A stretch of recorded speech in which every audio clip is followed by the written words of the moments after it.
Hello, and welcome once again. J76NY here, and this is episode number 15 of our playthrough of Suzerain Rizia. We are playing as King Romus Taurus, the King of Rizia. Last episode, we had the meeting at the AN of the South Mercopan world leaders. We made our case in our dispute with Palais over the gas field. Hopefully it was well received. Wayland is going to be an ongoing problem.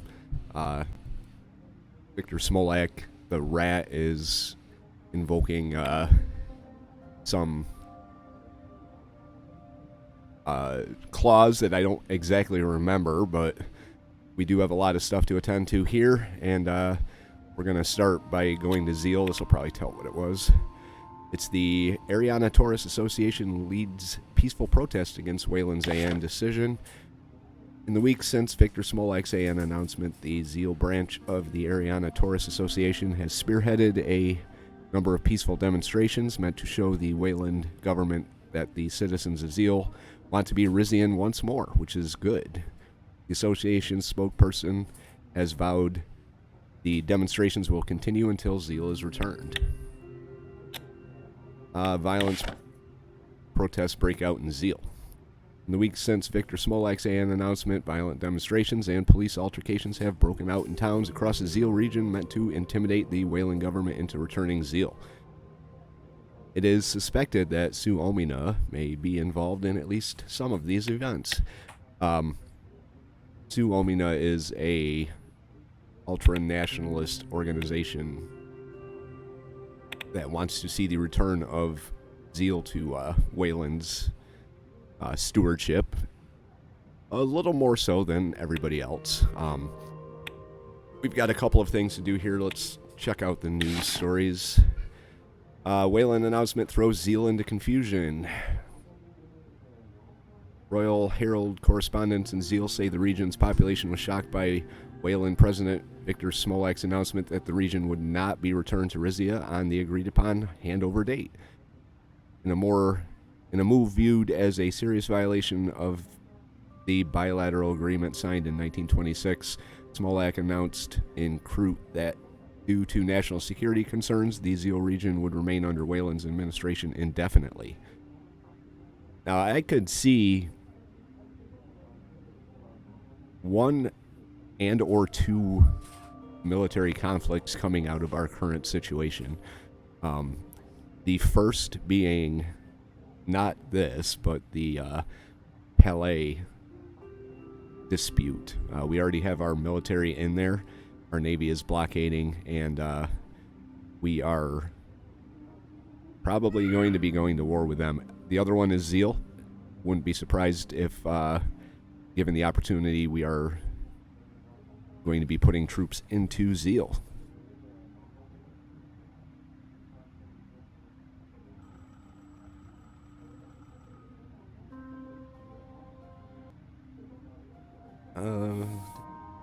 We got four of them to read here.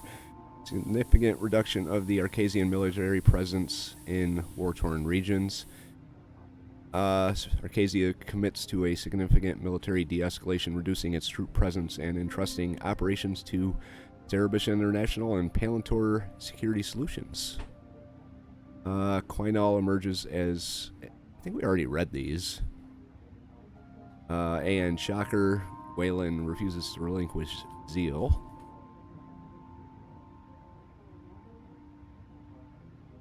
Trying to see if they...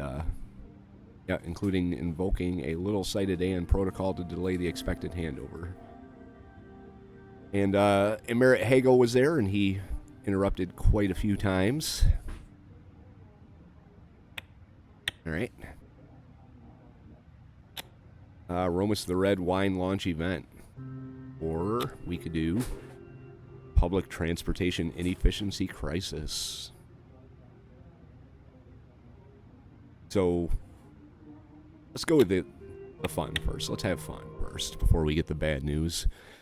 In the fertile fields of Quellis, the Cantavero vineyards were among the oldest in Rizia. These were run by a revered winemaking family, now in their 5th generation, who had long ago been awarded noble status for the fine wines they produced in the kingdom. Tonight, they had invited my family and council over for the ceremonial uncorking of their latest vintage, Romus the Red. Bottled on my coronation day, it was now ready for drinking. I wished I was in more of a celebratory mood.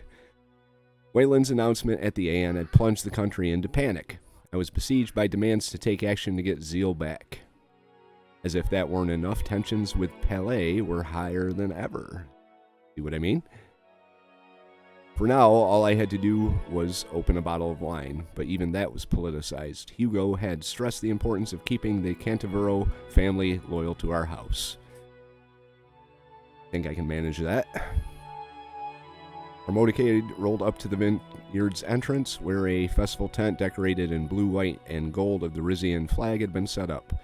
After a thorough security sweep, my mother, Estella Vina, is my daughter. That's my daughter. That's my mother. That's my uncle. In case you didn't know. I had the pleasure of supervising the pre-tasting with the vineyard staff. I must say the family has truly outdone themselves this time. He's a friend of mine. He's also my butler. How splendid. Okay, so if you're not familiar with the gameplay style of Suzerain, you're given a series of choices. It's like a choose-your-own-adventure role-playing type of thing.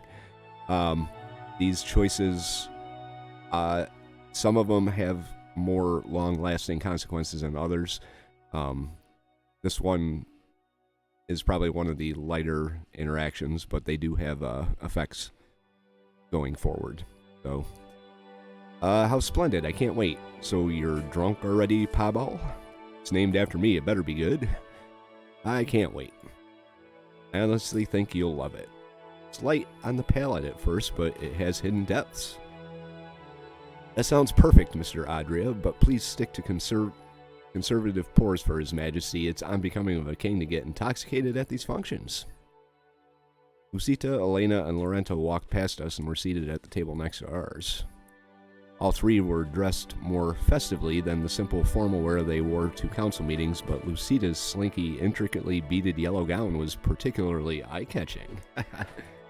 Lucita's my kind of head of military defense secretary. She's also part of the Azaro royal family. I've kind of worked Romus into a lather and gotten him interested in her. I have plans. Romus is going to try and romance her, while my daughter gets the 3 royal houses in our corner through various means. But we'll see how this plays out. My mother turned to me and muttered under her breath, "Oh my, mountains of Monteclar are on full display tonight." And how? Honestly, Mother, I have you kicked out if you insist on demeaning my counselor like that. Mountains? What are you talking about? And before we go on, I am going to have to do probably another playthrough with Romus, because some of these choices, he's just complete bonehead. That might be kind of fun to do. But we'll go with this right now here. Vina rolled her eyes in disgust. I still don't understand what we're doing here, especially with all that's been going on. Politics, Your Highness. In case our foreign situation escalates, we'll require the support of House Taurus and our home province more than ever. I know they're not happy about my dealings with Swordland.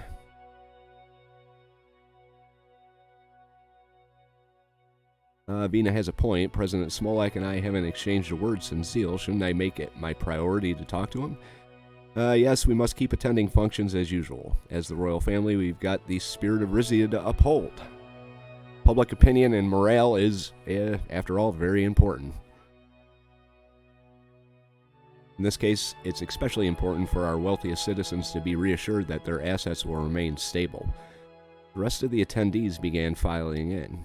It was a small, elite crowd comprising barons and baronesses, viscounts, and CEOs from around the region. They bowed as they passed my table, but some of their smiles seemed ungenuine. I thought I heard someone whisper, "Sword lover." Wow. Estella flashed me a warning look. There's no pleasing these people, darling. Better to ignore them. After everyone had settled in, the head of the winery gave a short opening greeting, then welcomed me onto the stage. I stepped behind the microphone. A magnum-sized bottle of Roma Red stood on the table behind me. Great citizens of Valencois, we are gathered here to celebrate the fruits of this land, our land. I am honored to lend my name to this exceptional creation, produced by the best winemakers in the country, no, the world. Today we raise our glasses to our fine province, the foundation upon which this kingdom stands. I'm going to go with this one. Keep them on our side, right? The wines of this vineyard have always delighted our palates in times of joy and calmed our nerves in times of sorrow. This wine will only grow better over time, just like the reign of the king it is named after. Ego. This wine will inspire reverence for the venerable House Taurus and the nation of Rizia and anyone whose lips it touches. Yes, even swords. I cut a deal with the swords. Some of my people aren't too happy about it, but we are trading Rizian wine for swordish, some other type of booze.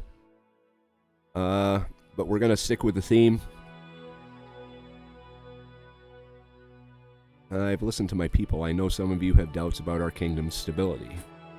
I'm heartened that so many of you come here to celebrate tonight, especially in the wake of recent events.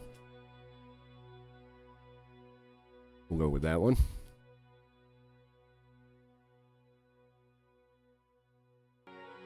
Change is coming to Rizia, but that needs not be a bad thing. Now more than ever, we must defend our traditions and our way of life. I am confident that with your help, Rizia will become stronger than ever. I am but an instrument of God, but I know the Lord has great plans for Rizia. Right there. As the most privileged province in Rizia, Valencois has a duty to lead the way forward. We must not forget that Valencois is not an island. I'm a proud son of Valencois. I assure you that my home province will always come first to me. Here we go. Should not be scared to look outward, to rekindle our international friendships. We should not hesitate to look to our fellow royal houses for support. No longer can we ignore the plight of these less fortunate than us. Nothing matters to me more than your continued loyalty. Have faith in your king and in House Taurus, and you will be richly rewarded. Go with that one. By this time next year, we'll be raising a glass of Romus the Red to a reunited Rizia. I almost said Swordland. Our enemy's blood will flow as red as this wine, and our revenge will taste as sweet. Cling on. It may take time, and we may have to make sacrifices, but we will take back our rightful territory. But with that, optimism and all that. Apparently it worked. The crowd applauded with gusto. Hugo had a relieved look on his face. But you're not here to listen to me. You're here to drink wine. For now, we will bear witness to the miracles that the Cantivaro family have worked with the humble grape. Go. Our cheers as representatives of the winery handed me a ceremonial corkscrew and a glass. Uncork the wine. I'd like to invite Princess Vina to do the honors. Hugo Taurus, a true man of Valencois, will open the bottle in my stead. As a symbol of unity, Duchess Lucida of House Cesaro will uncork the first bottle.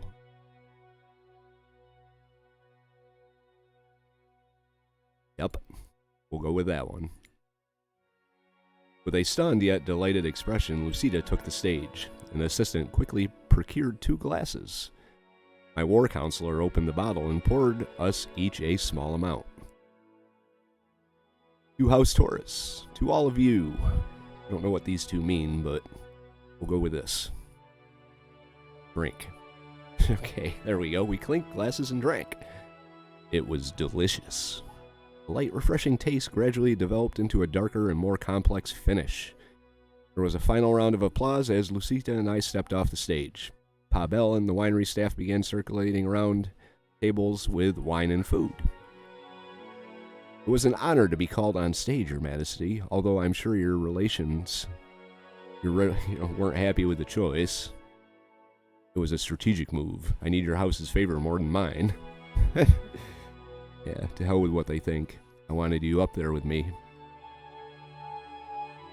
It'll be fine. I had the meeting out of my hand the rest of the time. Yeah, let's make a move. Her eyes widened slightly as she registered my remark. I see, Your Majesty. I hope I performed to your satisfaction. Oh, dear. She cast a last look at me before returning to her seat. I spent a good several hours mingling with relatives and fellow nobles, posing for photographs with the winemakers and fending off journalists. Every time I attempted to sit down and eat, I was deluged with more requests. My glass, on the other hand, was constantly being refilled. So much for not getting drunk. Romus, come on. By the end of the evening, I was having trouble keeping names and faces straight. The tent gradually emptied out as the guests departed. The winery had an attached luxury villa where our delegation had been invited to stay for the night. Hugo, Estella, Vina, and I began saying our final goodbyes before making our way upstairs. I'm glad you managed to find the time to come to Qualis, Your Majesty. I would call this evening a smashing success, with the emphasis on smashing. Nice, Mom. Vina was clutching my mother's arm, looking half-dazed. Romus the Red, long may he reign, my daughter's tanked. Sweet. That's right, darling. Now let's get you to bed. I heard an uproarious burst of laughter from the other side of the room. My three counselors were still at their table. Sita's eyes were sparkling as she regaled the other two with an apparently hilarious anecdote. I'll come upstairs as well. I've had enough fun for tonight. Nope. I have not. I'll be right behind you. Just have to say goodnight to my staff. Take your time, sweetheart. She gave me a knowing smile. Vina was too busy attempting a pirouette in her ball gown to register what I'd said. As my family headed out, I walked over to my counselor's table. And he just stormed into my barracks without a stitch on, screaming, if you weren't a duchess, I'd have you drawn and quartered. What are you three so merry about? Oh. She, Lorento, and Elena immediately straightened up and stopped laughing. Your Majesty, the Duchess was telling us about the time she hid her commanding officer's fatigues while he was swimming.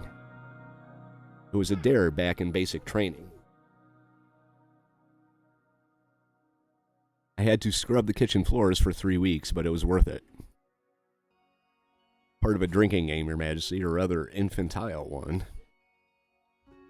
Can I play? Okay. If you think you can handle it, Your Majesty. Flirtatious, very nice. She had a teasing look in her eye. I wonder how much she'd had to drink. Pavel, some wine for the king, please. Right away, Mr. Esquibble. Pavel approached the table and gave me a generous pour of Romus the Red. Why don't you play too, Pavel? I detected cautious excitement in his eyes. It would be my pleasure, Your Majesty. Good. Sweet. He sat down. Lucita rubbed her hands together. Perfect, Pavel. I think we'd all love to learn more about you. Now, have you played Fact or Fiction before? I have not, Duchess. It's simple. You tell us 3 statements about yourself. 2 of them have to be true and 1 must be a lie. Each of us then guesses which statement is false. This really infantile is an absolute understatement. We guess wrong, we have to drink. She gestured to Pablo, who quickly topped up her wine glass. It was just my turn. I'll let His Majesty choose the next player. Since I missed your story, I think you should take another turn. She gave me a sly smile. As you wish, Your Majesty. Despite my Azaro heritage, I couldn't stand the sight of blood as a child. There was a time when I fainted from pricking my own finger. My cousin Zola confided in me that she despised her husband-to-be, so I falsified evidence that he was having an affair with a commoner. The engagement was broken off at once. And I have a lucky set of undergarments that I wear to important meetings and military exercises. Morento raised an eyebrow. What am I supposed to do here? Which one? Well, whatever. Entreating, dear Duchess, but false. Azaros don't fall prey to superstition. If there's one thing Azaros don't do, it's faint at the sight of blood. That's the lie. You don't seem like the lucky underwear type. I don't believe the story about your cousin. There. Agreed. I'm afraid the Duchess has made this too easy. No, the blood story is so implausible that it must be true. I have my doubts about your role in the dissolution of your cousin's engagement. She shook her head. Mr. Esquibble had it right. I don't wear lucky underwear on important days. Drink. Pablo, Elena, and I drank. Actually, on such occasions, I find it invigorating to wear nothing at all beneath my uniform.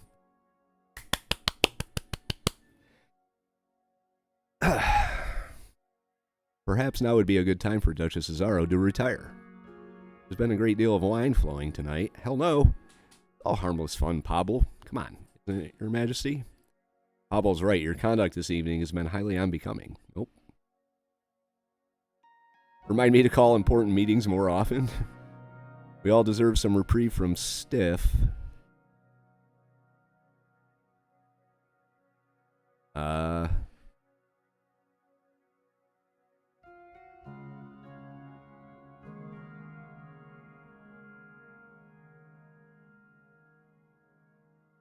Let's make everyone at the table uncomfortable. Have some more important meetings. The others tittered. Pablo frowned indignantly. I apologize to you both. I was only trying to be helpful. If you'd like to be helpful, you can fetch us a new bottle. This one's almost empty. He disappeared to the kitchen and came back with more wine. Looked at me expectantly. Go ahead, Mr. Esquibble. With pleasure. He gave his wine glass a dramatic swirl. When I'm in a diplomatic meeting that I know is trivial, I draw caricatures instead of taking notes. When I was just out of university, I challenged the mayor of Celebes to a duel. I accidentally shouted, "All hail the new queen" at His Majesty King Valero's coronation.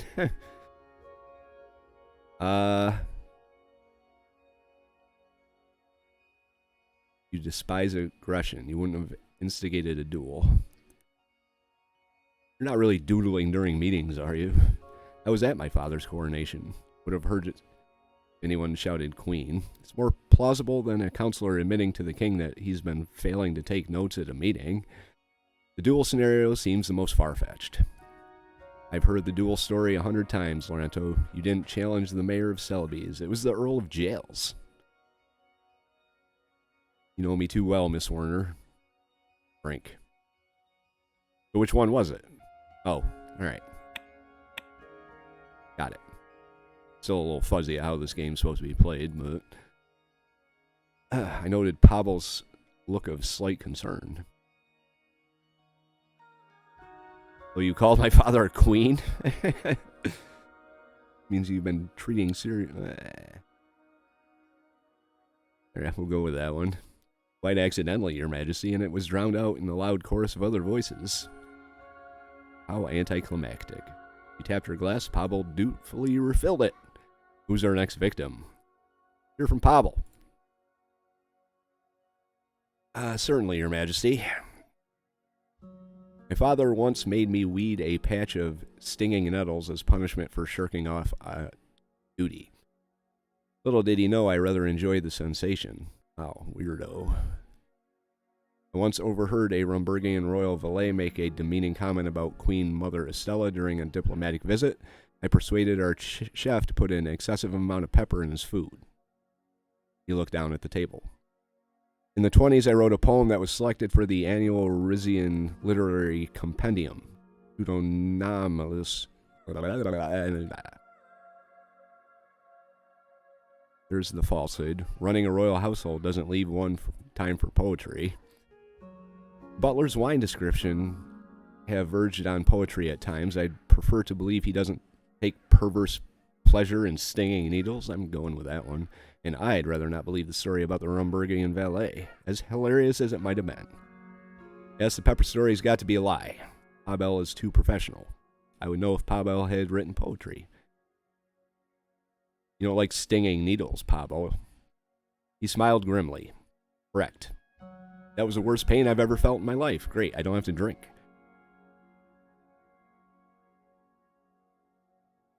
I don't want to know more about the poem. I really don't care.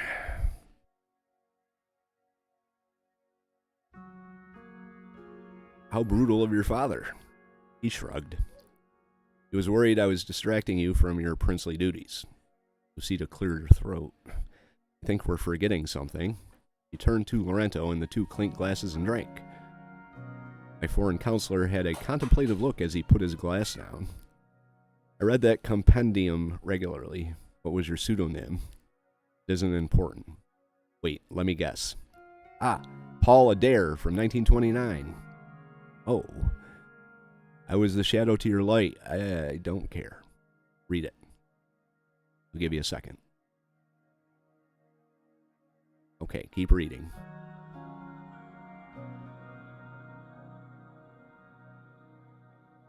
He was interrupted by a sudden clatter coming from Pavel's direction. Everyone turned to look at my butler. Forgive me, I dropped my wine glass. I'll have it cleared at once. He turned away to signal a winery staff member. Silence descended around our table. Well, whichever palace maids he wrote that for is one lucky girl. Shall we continue? All right, let's move on to the old bag. I still find this childish. In my day, if people wanted to get drunk, they got drunk. But if you insist...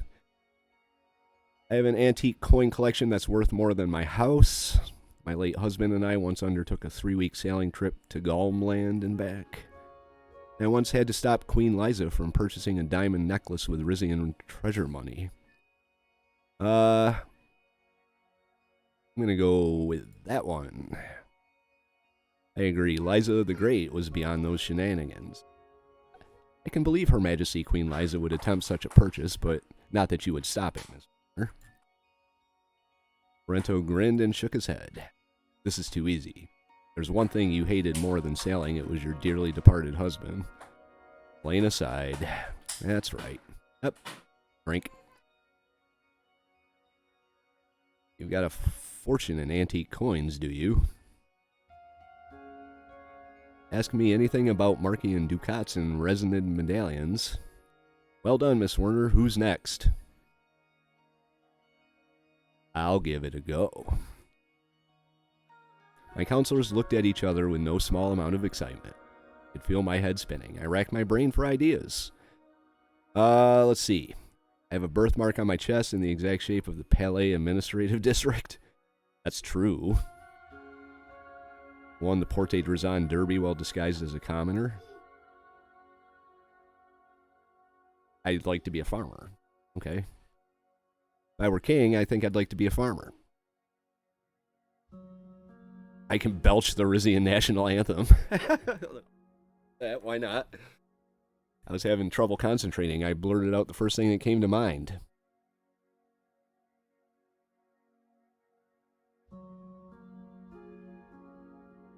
I feel so goddamn lonely all the time.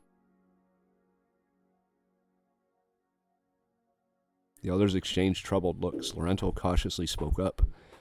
Of course, you're not lonely with your family in the palace, Your Majesty. That was a lie. The others quickly nodded their assent. I could see Lucida scrutinizing me closely. No, that was the truth.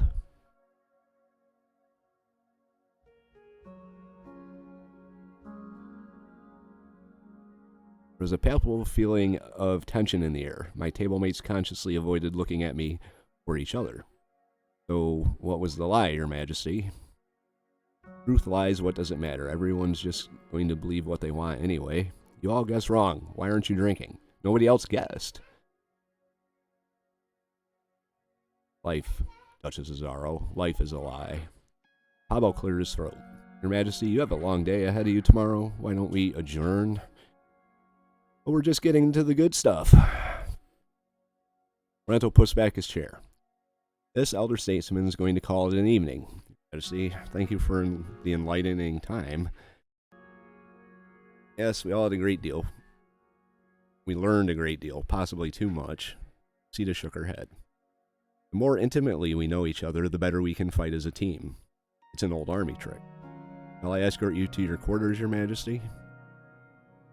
No, I'll get there myself. Can't have you coming along if I want to bring someone else.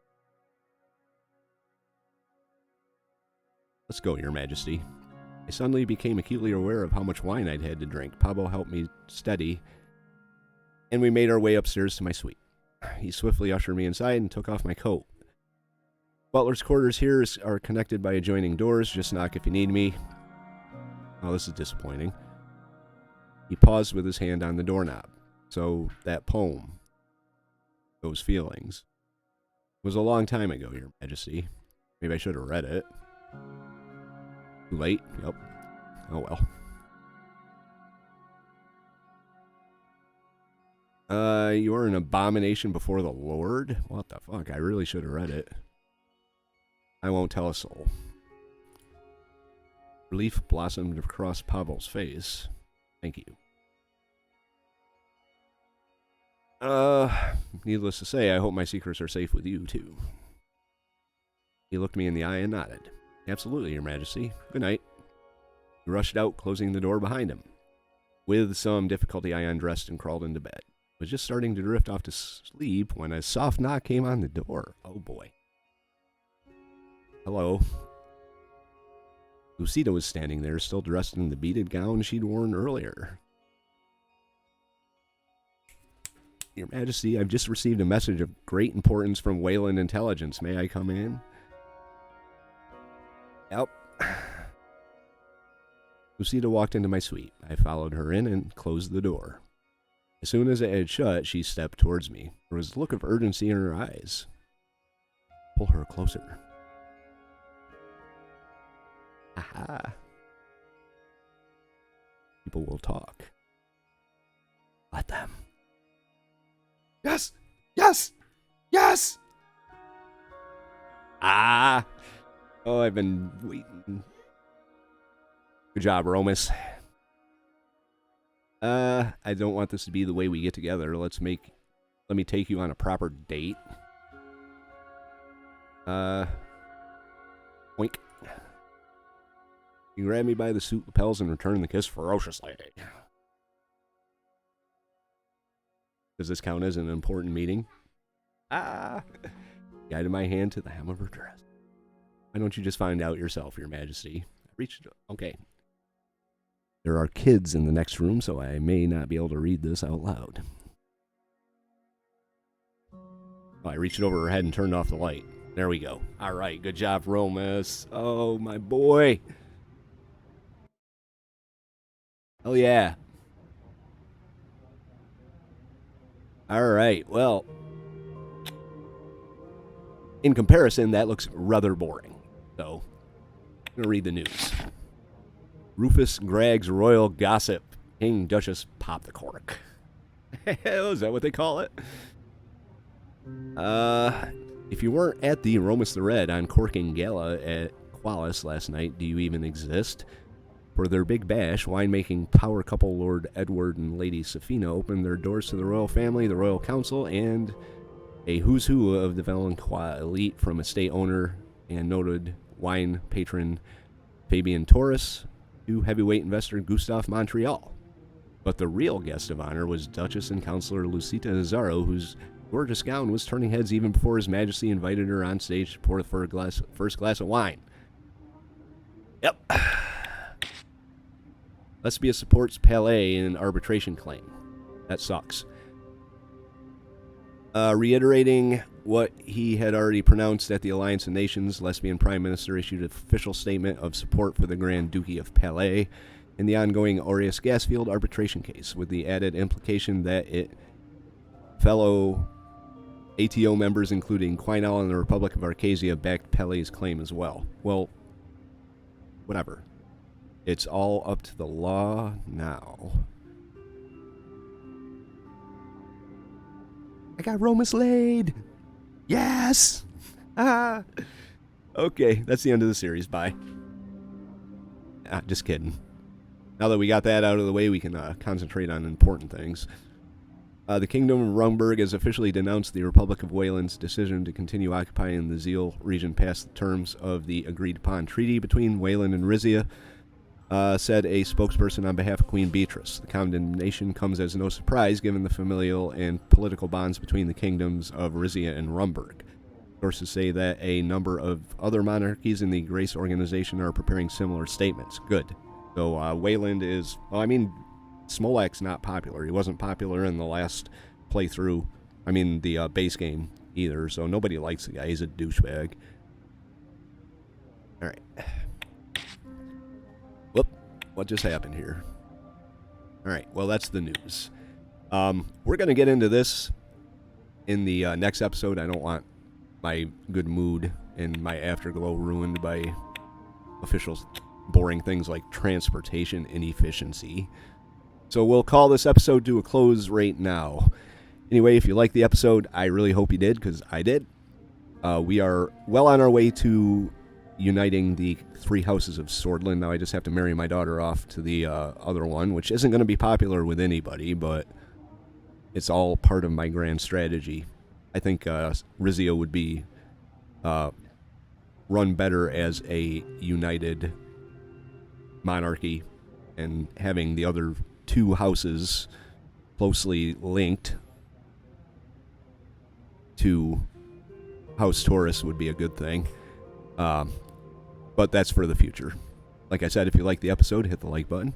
If you have any thoughts, tips, or advice, leave those in the comments section down below. If you want to follow along, see where we go from here now that the main objective of King Romus is complete. Maybe we'll get into a war or 2. Who knows?